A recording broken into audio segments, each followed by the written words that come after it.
Welcome back to another episode of the Resellers Mindset Podcast. My name is Mike, also known as the Used Book Guy on YouTube, along with my friend and fellow full-time reseller, Johnny B. We help people start and grow their reselling businesses from the ground up. We also have a weekly Zoom call and private Discord for all YouTube members. Head on over to youtube.com/usedbookguy to join the channel and gain access to the full-length podcast, Zoom call, and private Discord today. Let's get into this week's episode. What is up, everybody? Welcome into another episode of the Resellers Mindset Podcast. Mike, not alongside Johnny B today. Today's topic, though, is an important one. Figure out who you want to be and be the best version of that business and of yourself, right? So for those wondering where Johnny is, he's been filling in for me the past week or so. I got wisdom teeth removed, so you guys just have me today. I gave Johnny off this week, and I think this topic is super important because in reselling, every season there seems to be another flashy type business model out there that almost it lures you in, it sucks you in, and you're like, wow, man, I can make how much money doing this, how much money doing that? And I'm guilty of it, right? I always tell everybody have multiple streams of income. But when it comes to the core part of your business, you have to accept that's who you are, that's who you're going to be, and refine those processes to get your time back. In my situation, I live off thrift stores. I'm literally sitting in the parking lot of a Goodwill right now. So I accept the fact I'm not the guy buying truckloads of inventory. I'm not the person dealing in, large quantity bulk sellers, whether that's books, no matter what category you're selling, right? There's not truckloads being dropped off to me. So me accepting that I rely solely on thrift stores means I gotta accept a few things. First thing is, you're gonna do a lot of driving, right? And that just comes with having a thrift store reliant business model. There's nothing wrong with this. You just have to be okay with driving long distances, because if you're going to make a real shot of this, you're going to have to drive to probably over 100 different thrift stores. And this could vary basically from, if you live in a major city, maybe it's only a 45-minute area. Somebody like me, we're talking an hour, hour and a half one way just to get to your sources. That's the first thing you got to accept. The second thing, and the bigger thing in my opinion, and those watching over on YouTube, you're not gonna find like lots from every store. We got 1 DVD, 2, 4, 6 CDs from this whole Goodwill. 7 items. You are at the will of the thrift stores. So, can I cry about it? Sure, all of you out there listening, let me cry for a second. I can't find things, my thrift stores don't have stuff, my thrift stores are scanning stuff. Okay, I got my whining out of the way. Now, back to accepting the fact that you are a thrift store business. Well, you're not going to find bags and bags full of items all the time. And I know this is a hard pill to swallow for some people. And that's why in the thrift store model, we need to be getting in the back room. We need to be doing things other sellers aren't doing to find the profitable items. Get into the stores early, right? If you're in a real competitive area, if I had tons of scanners around me, I would have to get to the thrift stores before everybody else so I could scan the fresh inventory. These are things I personally am A-okay with. Getting 7 items from a Goodwill, it's a part of my business. That's the reality of having a thrift store reliant business. And if you look at it from another way, hey, you deal in bulk. Well, bulk sellers, everybody knows, you got to get rid of the junk. If you're going to be the bulk person, you need the processes in place to completely get rid of everything. The good stuff you're going to sell, the damaged stuff you can't sell, the stuff that's just not worth it. And the problem, and the whole reason I decided to cover this topic is, not only do we get caught up in different categories, right? Maybe I sell media, but I also sell toys. Then all of a sudden I'm split 50-50, right? I'm losing knowledge every single day because I'm not solely focused on a category. And for all of you everything sellers out there, that's a little bit of a different business model because you have to have so much knowledge and you're never going to know everything when you're in thrift stores. So it's tough to say, hey, I'm going to be an everything seller. You know something about a whole lot, but you're not an expert on any single thing or any single category. So within reselling, you have the business model, understanding who you are, and then you also have what you want to sell and what your focus is inside of the business. So it's not just understanding, okay, I'm going to be the thrift store guy, I'm going to be the bulk person. It's understanding, well, what do I want to sell? What do I have available around me? For me, it's media. I can't tell you all how many times I've had people ask me, hey, when you going to transition into doing OA, right? Because it's kind of like everybody starts selling on Amazon and everybody starts with used books. And then the graduation, they call it, is moving on to online arbitrage. And now you have eBay to Amazon, Amazon to Amazon. I mean, listen, right there is 4 different, completely different business models. They all require a completely different skill set. If I just say, forget thrifting, I'm done, I'm going to start OA today. Sure, there's resources out there to get me started, but in no way, shape, or form am I going to be as much of an expert in OA that I am when it comes to thrifting. I enjoy thrifting. I see it as, a fun chance to get out, maybe find some really good stuff. And I treat it as a business transaction, but I also build relationships. It's not just I walk into a thrift store and that's the end of it. I go into a library, I look at their free little section and I leave.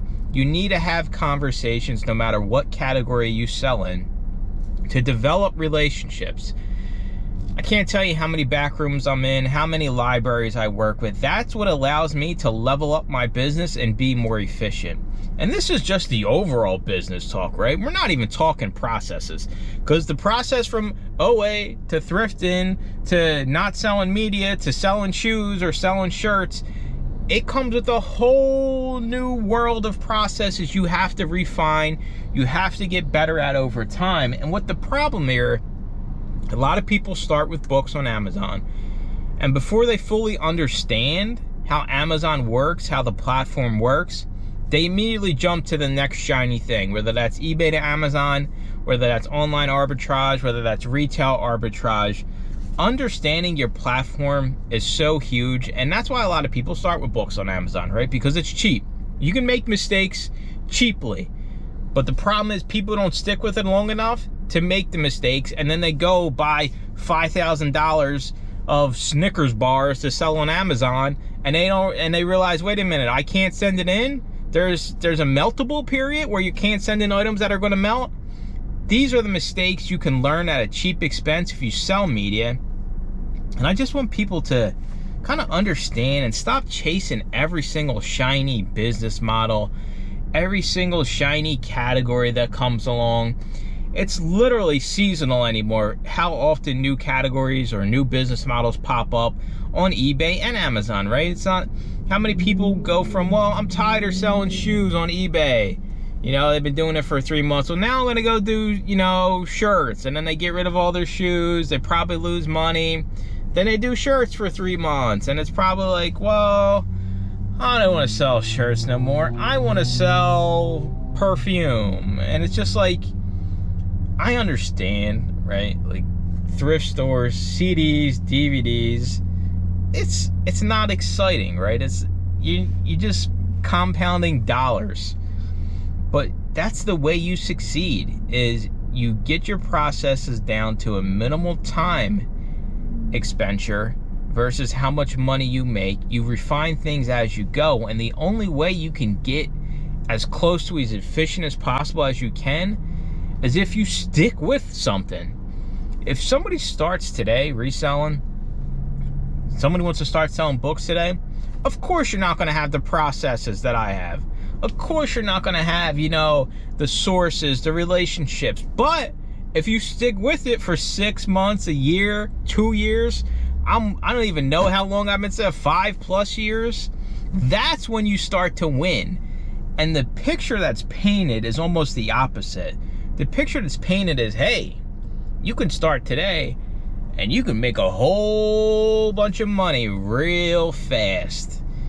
It's just not, it's not how it works. It's not how reselling works. Yeah, you can hit a few, diamonds in the rough. You might flip something for a few $100, But that's not the reality of it. The consistency, the meat and potatoes, they say, of your business, refining those processes so you can list more of that stuff, sell more of that stuff, those are the people that win, right? It's not the people that find the gold bar in the Goodwill bins once a month. That business model is not reliable, and I want to understand that you need a process and a business model that has a future. You have a plan to grow or even maintain and cut back your time, right? You don't always have to be growing. That's a whole nother misconception in reselling is, man, I got to keep growing my business until I'm a 55 trillionaire, you know, all that nonsense. That doesn't have to be the case at all. I have plenty of part-timers. I know plenty of part-timers over in the group that are perfectly fine with maintaining where they're at and trying to get some more of their time back. And I'm kind of the same way, right? Full-time income, part-time hours. I'm in the same boat as these guys and gals. I'm like, hey, I ain't trying to be working around the clock here, right? I could if I wanted to. I can if I have to. If an opportunity arises, sure, I'll go work, you know, 70 hours a week. If the opportunity's there and the money makes sense, yes, I'll do that. But you don't have to be the person that's always like, oh my God, I got to be in this eBay business, this Amazon business 60 hours a week. It does not have to be that way. And understanding who you want to be and deciding, hey, I'm going to be that guy or girl, and I don't care what nobody else says. Anybody else comes along. I mean, that's just me. The used book guy. When am I going to graduate onto OA and RA and E to A and A to A and A, B, C, D, E, F, G? We're sounding like a Sesame Street show. How many letters and acronyms? And it's like, it reminds me of CVS. CVS always had an acronym for everything, right? It's like, CVS is an acronym itself. And every little new project they came out with to push on to us as store managers, it was always like ACT, A-C-T, and then the A meant something, the C meant something, the T meant something.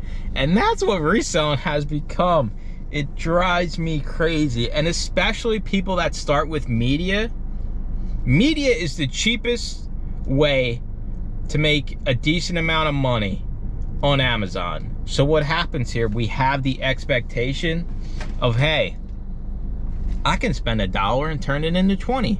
Well, then you get to the mindset, well, I don't want to spend more than a single dollar because I'm a cheapo and I sell media. Well, what happens here when you go on, or maybe an opportunity pops up that you got to spend $1,000, maybe you got to spend $5,000, $10,000, you think to yourself, well, there's no, I'm not doing this. Just because that initial number kind of like scares you away. You're like, there's no way I'm going to spend $10,000 on books. Well, if I told you, you know, first editions, Easton Press, signed, Folio Society stuff, you know, for $10,000 and there was a whole warehouse of it, the big boys are going to take that every single time. And as a small fish in a big pond, you shouldn't be afraid to spend more if it's justified, right? But then again, you got to have the capital to be, you know, spending this.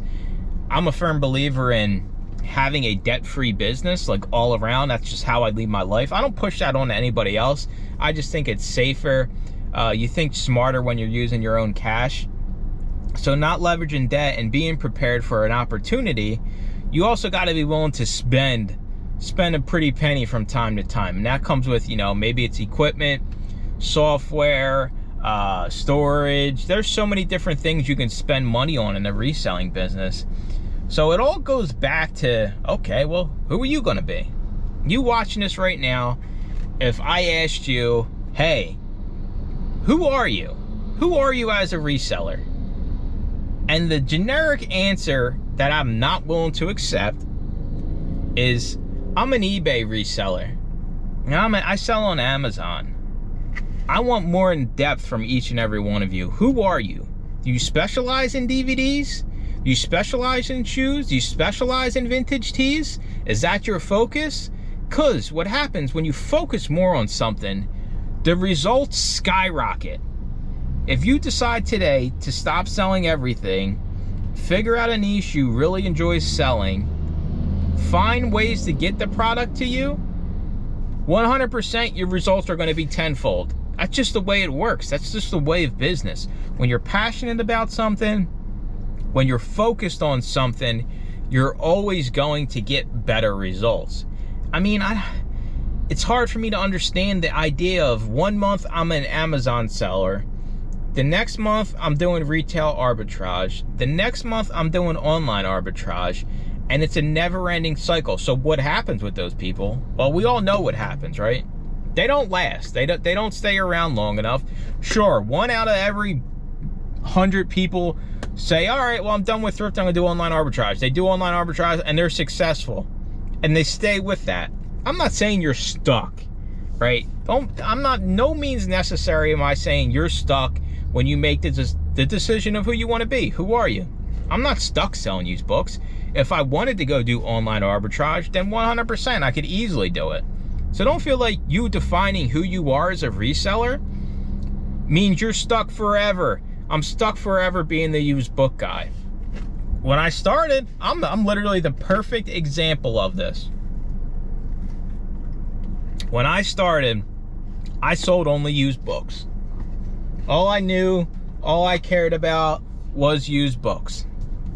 Went into thrift stores, straight to the book section, didn't look at anything else. So I went from being an everything seller on eBay, where I go in, you know, like the majority of YouTubers you see, and I look for anything I could flip to make a buck, right? I mean, it's a whole thrift store. You're gonna find stuff.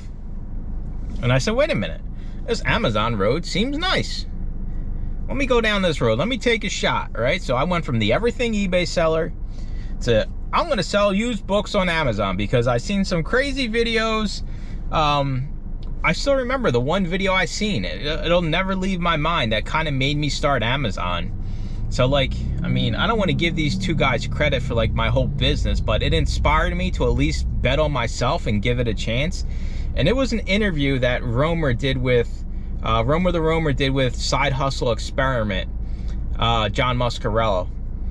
And John lives 20 minutes from me, right? Like, literally, he was doing the same thing I was. And the video was, you know, making thousands of dollars selling used books in central Pennsylvania. Wait a minute, that's me. Stop, that's me. So that kind of got me onto it. So what happened was, I juggled both. I'm juggling both eBay everything and then the Amazon books. And what I realized over the first few months was, well, the Amazon takes a lot less time and I'm selling a lot more items, in turn making a lot more money and spending less money because media is super cheap. So I juggled them both probably for, well, I mean, I sold on eBay for years, but the time frame where I juggled both was probably about 6 months to a year. And then I finally said, okay, I'm all in on Amazon. So I no more selling everything on eBay. And sure, I walk in a thrift store when I'm selling just books and I see that VCR and I'm like, oh, the VCR, Mike.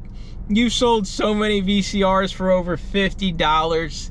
You gotta get it, man. Don't let, it's like the little devil and angel on your shoulder. The angel's like, no, Mike, go scan the books. The devil's like, you better not leave that $30 bill behind. And that was what I struggled with. And I think that's what a lot of resellers struggle with, especially since we all kind of start selling everything.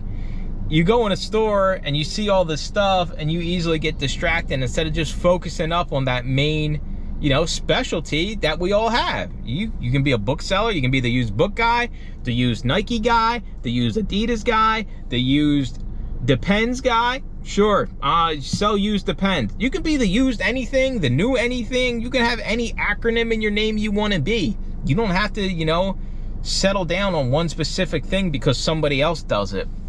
So I decided, hey, eBay, I'm not getting as much bang for my buck. I'm working full time trying to build a reselling business on the side so I can quit my job. So I committed to Amazon, selling used books. All right, I'm selling used books. eBay's basically dead to me. So I'm just rocking and rolling, right? I'm focusing on the books. I get it to a point where I can quit CVS. So I'm still only selling used books. I only sell used books on Amazon probably for the first 4 years, give or take some. I said, well, wait a minute. Everywhere I look and there's books, there's also CDs and DVDs. So back then, it cost a pretty penny to get ungated in CDs and DVDs. It wasn't like it is nowadays where you can get away spending, you know, $50 and get ungated in these categories. So I thought to myself, gosh, maybe I should try this, right? It's all together in the same spot in the thrift store. I'm just scanning the stuff, so there's really no different process. I understand the software I'm using to scan the books, and it just translates to CDs and DVDs. It's pretty straightforward. Sure, there's going to be hurdles in the road. So I said, okay, well, the used book guy now sells CDs and DVDs. Best decision I made in my Amazon business besides starting it ever. So now I went from being the book guy to the book CD DVD guy. Now you're probably thinking, well, Mike, now you're kind of defining yourself in more than one way. The only argument I have for that is all of the stuff is located in the same part of the thrift store. For the most part, it's usually all together. It's not like, you know, how the clothing's on the other side of the Goodwill and the media's in the back corner. It's all together in these thrift stores. So I added something to my plate, but it didn't cost me more. It cost me more time in the terms of scanning, right? We're just scanning items with our Bluetooth scanner. But overall, it was, yeah, it's going to be a learning curve, but all these items are in the same place. I see a lot of these items in my area. So sure, let's take a risk, scan some DVDs, CDs, in addition to books, see what happens. All of a sudden, you know, I'm getting thousands of items sent into Amazon. I'm making thousands of dollars. And I kind of have done the same thing for the past 2 or 3 years, ever since I got ungated.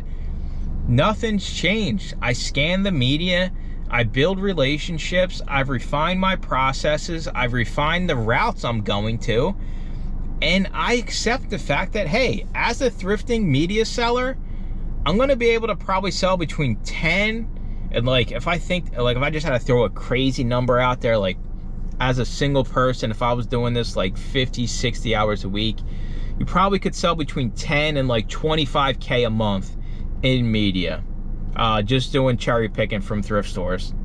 So I accept the fact that that's a-okay.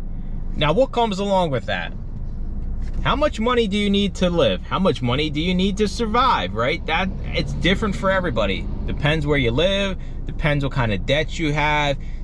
This is different for everybody's circumstance. So if you're the person that needs to make $30,000 a month, or, you know, clear 15K in profit every single month, the thrifting media business ain't for you. And that comes to self-reflection and understanding, okay, here's what I want to make, here's what I need to make, what are the possibilities of this business you're about to get into? Or if you're already into it and you're not making the money you want to make, that's when you reevaluate. All right, I need to make 20 grand a month in profit. I got to pay $5,000 for the Lamborghini. The penthouse costs 10K a month, right? If that's you, then you need a business model that's going to make you that money, and you got to sell in a category that's going to make you that money. Thrifting media, as a one-person thrift store operation, good luck clearing 20K a month in profit, right? You have to be in thrift stores 7 days a week around the clock. So it's situational to the extent of how much money do you need to make? What is the upside of the business? That's why I try to put videos out there. I don't, you know, when it comes to like numbers, like I don't like pushing numbers in people's faces and things like that. I think the number talk is kind of, you know, played out, but I do like doing like transparent videos on how much you can make in a week, how much you can make in a month, how much you can make in a year, right? Because those videos are important for somebody that's thinking about starting, and they see, okay, well, Mike, yeah, he's working 20 hours a week. He's doing 10K in sales a month. He's making, you know, right around 5K in profit every single month. Does that work for me? Like, is that a building block you can build off of to make the money you need to make?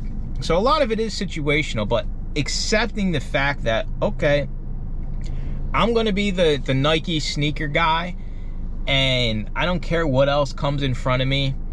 If you spend the time building relationships to get the Nike sneakers versus wasting time looking up Chucks, looking up Adidas, looking up Reeboks, your business will only go up because you're building better relationships. You're an expert in Nike. Sure, you're going to leave some money behind initially, but as your business grows, as your Rolodex grows, as you know, your knowledge grows, you're going to start hitting way bigger home runs. You're going to start being way more consistent. You're going to understand everything you see in front of you, right? I go into a store, I look at the shelves of media, CDs, DVDs, books. I know what's crap that I'm not scanning. It comes with experience, and it comes with staying in my lane, basically. I know, hey, Mike's the used book guy. He thrifts, he sells CDs, DVDs, books. That's what you all get out of me. That's what you got out of me from day one on YouTube. It's who I am. It took time to get to this point, but staying focused on this instead of pivoting halfway through got me to where I'm at. Nothing wrong with pivoting. Most booksellers do on Amazon. They pivot to OA, they pivot to RA, E to A. There's nothing wrong with that. But just understand you're starting back from nothing, and there's a lot of changes that come with it, right? Going even from platform to platform. Maybe you're going from selling on Amazon, you want to sell on eBay now, right? You got to look for different types of items. There's a whole change that comes with your business, and the idea of just shooting from the hip. For those watching on YouTube, I'm shooting from the hip over here. With different business models on a monthly basis, on a 2-month basis, 3-month basis. Oh my God, just stick with something. I don't even care if you stop watching my channel because you don't sell media no more, because now you're crushing it in OA and you love OA and you just, you know, OA is your thing. I am happy for you. I want everybody to make the most amount of money they can reselling, and defining who you are, what you need from the reselling business, becoming an expert in what you're doing. This is another reason why just scanning, right? You know, people give Amazon sellers crap because we just scan things with our little scanner. And a lot of people don't retain information. Maybe you got a podcast in one ear, you got your earbud in the other, you're just scanning, looking for the accepts. You're not even looking at the books in front of you. Get out of that mindset if that's you today. Start looking at the books you're scanning, understanding what seems to be selling, what authors are good, what genres are good. Be able to almost not need a scanner. I used to solely rely on a scanner. I'd keep my phone in my pocket and I would never look back. I would literally just scan. I hear the green and I throw it in the car, and that's the end of the discussion. Nowadays, I'm paying attention. I'm aware. I'm super efficient at scanning. I'm super efficient at understanding these things, and it translates to anything. If I was the used vintage t-shirt guy, I would know, hey, here's the list of tags I'm going to look for. And I see these people on the thrift stores, they go so fast through these clothing, these shirts. Like, I go over there, I'm like, hey, let me see if I can find a shirt. I'm like, 1 shirt, 2 shirts, 3 shirts. These guys are flying through the racks. Why? Because they've been selling vintage t-shirts for years. They know what tags to look out for on the shirts, and they stay with it. That's how you win in reselling, no matter what category you are selling in. Defining yourself and, you know, betting on yourself that you can turn any category into a profitable business. That's how we survive and we thrive, and you make more money over time with a more focused approach. I'm the used book guy. You're the used book girl. You're the used shoe guy. Whatever you are, accept that and be okay with not focusing on all the bells and whistles around you, all of the different business models that pop up from time to time, all of the fancy software with Amazon. Do what's best for you and your business. If it ain't broke, don't fix it. Don't try crazy things when you don't have to. If you're making the money, things are good, build upon that. Don't try I'm gonna completely change my business model. No, stick with what works. Consistency within consistency is how you win in reselling, and it's so hard. Consistency is like the hardest thing for people to do, and I understand it. Like, it's, you know, it's tough coming out the thrift stores all the time, finding 7 items like I did today, but I go to the next 7 thrift stores, maybe I find 100 items in every single one, right? And all of a sudden I'm sending in $10,000 in profit in 1 week. That's how you win. Consistency within the business, understanding who you are as a reseller, what you need as a human being when it comes to finances, and what type of business model supports that. I guarantee you figure those things out and the sky is the limit. So that's gonna do it for this week's episode. I will talk to you all in next week's episode, and I promise Johnny will be here. It won't just be me, but hey, Johnny needs days off, and you can't ask Johnny about having a day off. If I'm like, hey Johnny, you want a day off? No, the dude's just a workhorse. It's ingrained in him being an eBay seller and having such a huge eBay store. He just always needs to be doing something. So I'll talk to you all in next week's episode. Thanks for listening to another episode of the Resellers Mindset Podcast. Today's full episode and all previous episodes are available to all YouTube members, along with the weekly Zoom call and private Discord. Head on over to youtube.com/theusedbookguy and consider joining for as little as $2.99 a month.